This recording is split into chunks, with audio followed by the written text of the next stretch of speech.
Boa noite, meus irmãos e minhas irmãs.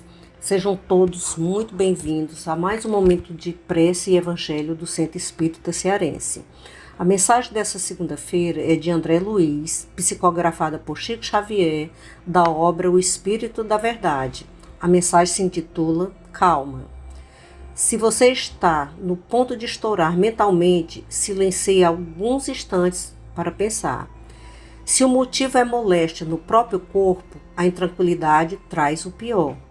Se a razão é enfermidade em pessoa querida, o seu desajuste é fator agravante. Se você sofreu prejuízos materiais, a reclamação é uma bomba atrasada, lançando caso novo. Se perdeu alguma afeição, a queixa tornará você uma pessoa menos simpática junto a outros amigos.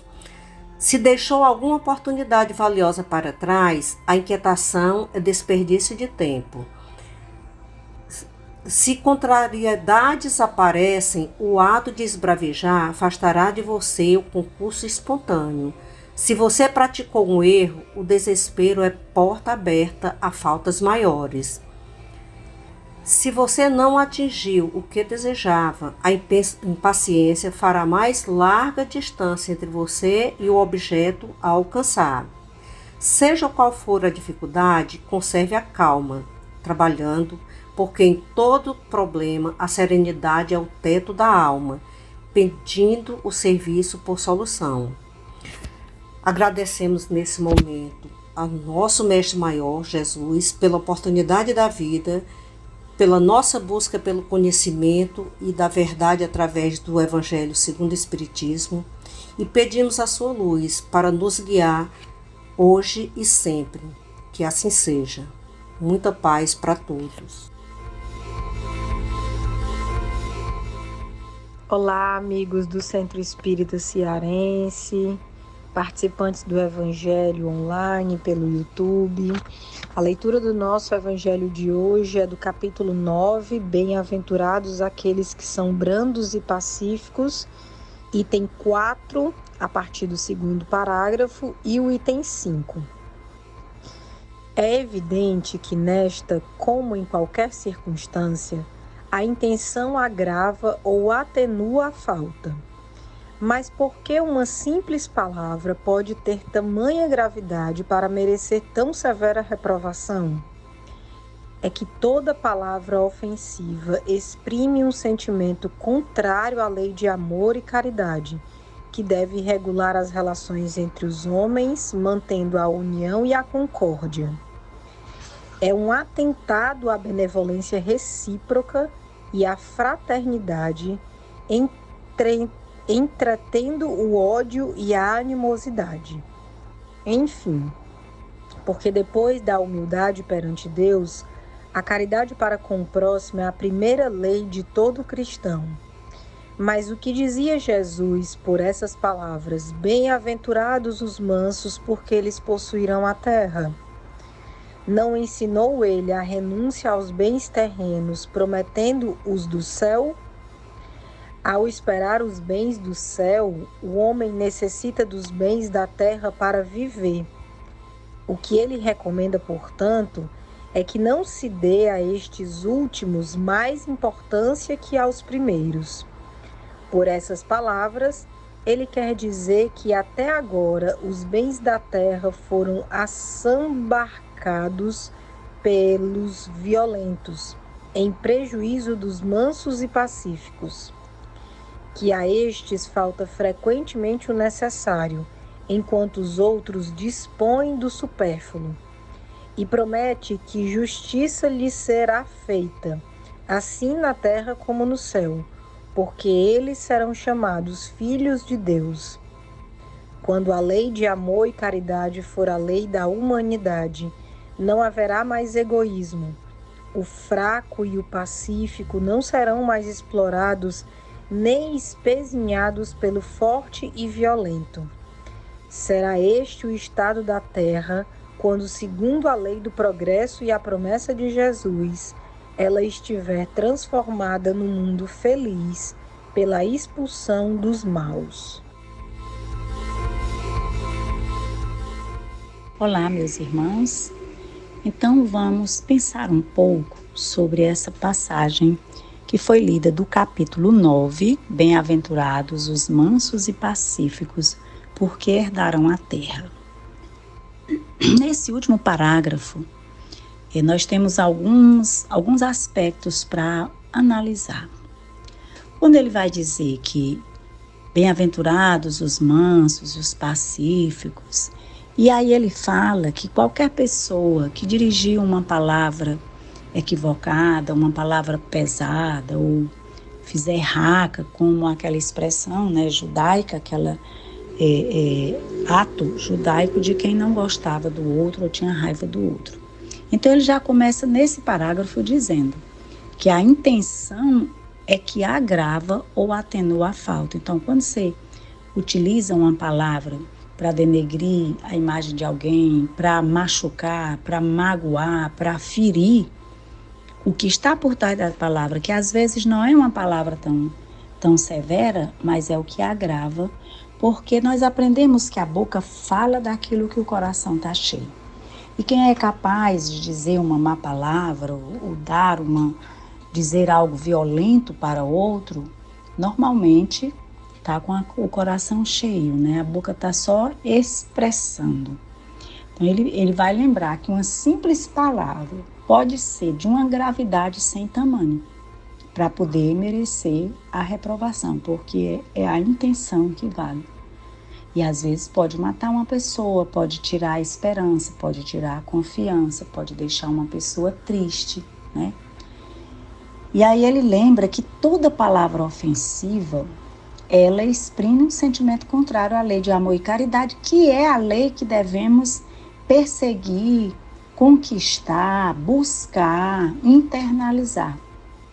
Porque é ela que vai regular as relações amorosas entre os homens, para manter a união e a concórdia. Então, uma palavra, uma maldade, né, provocada a um outro irmão ou irmã, é um atentado à benevolência, à fraternidade, entretendo o ódio e a animosidade. Então, quando a gente fala bem, quando a gente utiliza as nossas boas expressões, faz o bem, então nós estamos deixando ali entretido o ódio e a animosidade. E aí também trabalhando em nós a humildade, né? A caridade para com o próximo, porque essa é a lei de todo cristão, eu diria de todo mundo. Mas vamos nos ater ao cristão, porque ele já recebeu muito, né, através do Evangelho. Então, quando Jesus diz, bem-aventurados os mansos, porque eles possuirão a terra, ele não está dizendo que ele deve renunciar aos bens terreno e que ele vai ao céu direto, né?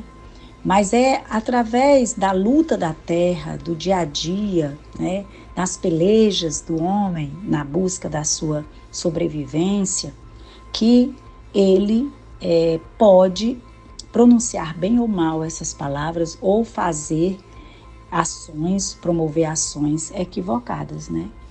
Mas que a gente não pode dar importância a essa luta diária só pela sobrevivência, porque há outros bens que precisamos conquistar. E na terra, ele diz, esses bens que a gente tenta conquistar para guardar, para deixar e muitas vezes utiliza mal, eles foram assambarcados pelos violentos, em prejuízo dos mansos e pacíficos, que normalmente precisam tanto. Muitas vezes os mansos e pacíficos têm tantas necessidades desses bens, de um emprego, de um trabalho, de uma ajuda, né? Enquanto outros dispõem do supérfluo. E ele promete que a justiça será feita, assim na terra como no céu, ou seja, aqui em outras existências, ou até mesmo na mesma existência, para aquele que foi violentado, como também para aquele que fez o mal, a justiça chegará, e aí eles serão chamados filhos de Deus, porque aí já conseguiram desenvolver em seus corações e em suas ações a lei de amor e caridade, porque essa é a lei da humanidade, para transformar o mundo, transformando-nos em especial. Aí nesse tempo não haverá mais egoísmo, O fraco, o pacífico não serão mais explorados pelos senhores, né, dos bens. Nem também serão humilhados pelo mais forte, pelo violento. Aí sim, aí faz sentido o que Jesus falava. Bem-aventurados, mansos e pacíficos, porque herdarão a terra. Como se nós já estamos na terra, o que é esse herdar a terra? É o estado da terra que, na medida que os homens se melhorarem, o fraco e o pacífico não serão mais explorados. Então é o estado da terra onde reina a fraternidade. Que isso vai acontecer quando nós estivermos nesse tempo em que a terra já estará na regeneração total, ou talvez transformada num mundo feliz, pela expulsão dos maus daqui da terra. Então, quem vai ficar aqui na terra? Quem vai reencarnar outras vezes aqui na terra, quando a terra já estiver bem melhor? São esses mansos e pacíficos. Os outros que continuarem explorando serão expulsos para outros planetas que ainda estão em começo, para que através do sacrifício, da renúncia, da dor e do sofrimento, eles aprendam a respeitar os outros, o manso e o pacífico, e ajudarem aquele planeta a evoluir. Esta é, digamos assim, a mensagem principal deste texto, desse parágrafo, final de parágrafo 4º e o 5º. Né? Então, isso vale para todos nós, para que pensemos o que estamos fazendo da nossa vida e também, muitas vezes, não nos aborrecermos tanto com aqueles que nos fazem mal, porque a justiça virá mais cedo ou mais tarde.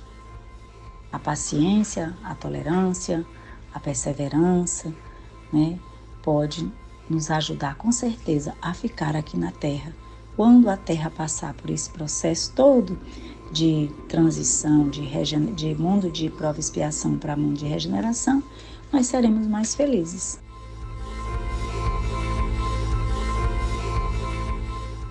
E neste momento de união e de fé, busquemos elevar os nossos pensamentos,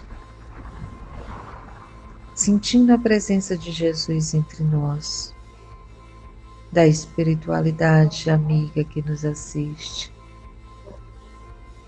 Que roguemos com toda a força do nosso coração a Deus, pedindo: Senhor, mensageiros de Deus, espíritos esclarecidos e benevolentes, que tendes por missão assistir a cada um de nós, a nos conduzir pelo bom caminho, que sustenta-nos nas provas desta vida, que dai-nos a força de suportá-la sem queixumes, que livra-nos dos maus pensamentos, que fazei que não temos entrada a nenhum pensamento ruim ou negativo, que queira nos induzir à prática do mal, afastando de nós todo ou aquilo que esteja sendo um empecilho para a caminhada contigo, Senhor. Esclarece as nossas consciências em relação aos nossos defeitos. Tira de nós o véu do orgulho que faz incapaz de impedir que percebemos e confessemos a nós mesmos. Fluidifica, Senhor, esta água que iremos tomar agora, após esse momento de prece, após essa leitura do Evangelho, que possa ser fonte de energias salutares, energias positivas, que nos revigore, que nos dê força, coragem e fé para seguirmos juntos nesta jornada da vida. Abençoa-nos, Senhor, hoje e por todo sempre, e que assim seja.